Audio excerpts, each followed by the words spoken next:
Please don't only focus on the western part of Hyderabad. Kokapet or Gachibowli or Puppalguda, these are all attractive, I understand. Investors want to go there, I understand.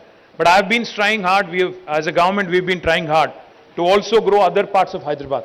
Infrastructure ఈరోజు మీరు చూస్తే eastern part of హైదరాబాద్లో ఏం తక్కువ లేదు. ఇవాళ ఒక నాగోలో, ఒక ఎల్బీ నగరో, ఒక ఉప్పలో మీరు చూస్తే అక్కడ కూడా అన్ని హంగులు ఉన్నాయి. In fact lot of employees who work in IT sector and other sectors also travel all the way from those other parts of Hyderabad. What we also need to do is start focusing on the eastern side, start focusing on southern side and also the northern part of Hyderabad, not obsess about west. ఎందుకంటే ఎంత ఎక్కువ ఇక్కడ వెస్ట్లో మనం congest చేస్తే, ఎంత ఎక్కువ density పెంచితే అంత డేంజర్ హైదరాబాద్కి. Because we don't want to end up like Bengaluru, we don't want to see our infrastructure crumbling. So my humble request to the developers promoting the virtues of the eastern, southern and northern part of Hyderabad.